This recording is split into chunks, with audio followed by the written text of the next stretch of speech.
Рамазан жакындаганда көп түшө турган суроолордун бири бул мына ошол үкөл боюнча түшөт.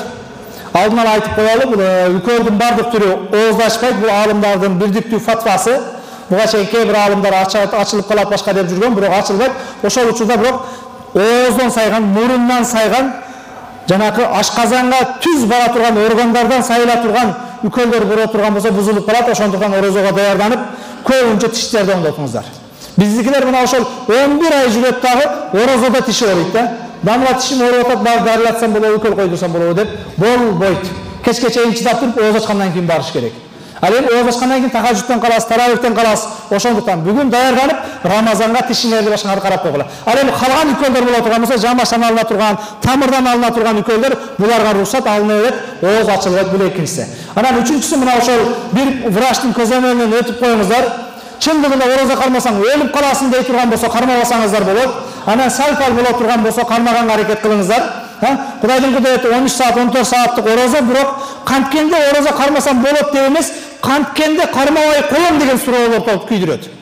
Биринин артынан бири. Дагы негизи менен орун мындай да дейт. Анда боло берсе керек десең, жок, кошумча мынасы дагы бар дейт да. Анысы бар, мунусу эптеп, сизге уруксат экен десең, анан кийин сиз чындап билет экенсиз деп кетет да. Анан кийин жок, кармай бер десең, анда жана дагы бирөөгө илгери чубак ажга чалайын дейт. Az дагы башка дамлага көрөйүнчү дейт да. Ушул эптеп аш десең гана ушул кыйын болдосунда билет экен, дамла уруксат берип кой дейт. Бул дин меники эмес. Бул дин ва мақал Аллах ва мақал Расул. Аллах не деген болсо, пайгамбар не деген болсо ошол эле. Бул үчүнчү адамдын пикириге муктаж эмес. Муну мен үйгөтө берип кое турган менин акым жок. Барын бар да жогун жок деп айтабыз.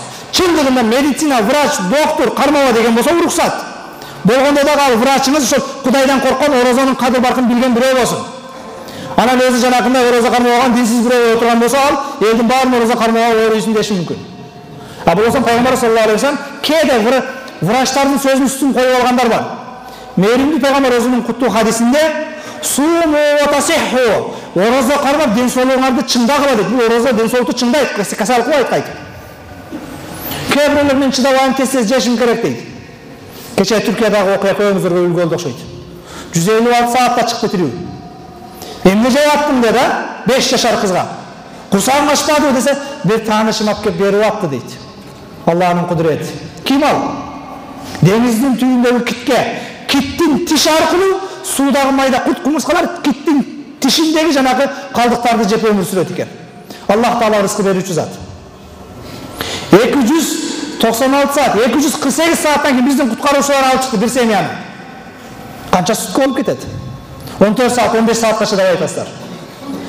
Жараткан Аллах таалага тобо кылалы, шүгүр кылалы. Ушундай бир мүмкүнчүлүк бар да, ден соолук бар да, Аллах таалага берилип ибадат кылалы. Эптеп кутулуп калуу эмес, тутуштун аргасын көрүңүздөр. Эгер бүгүн 14 саат, 15 саатка чыдабайм дей турган болсок, жараткан Аллах таала муну онтип 246 саатка да чыдатып коет. 20 суткага чыдатып коет. 15 суткага чыдатып коет. 15 саатка чыдабаган кээ бир инсандарды. Жараткан Аллах таала мына ошол тоболорду кабыл кылсын.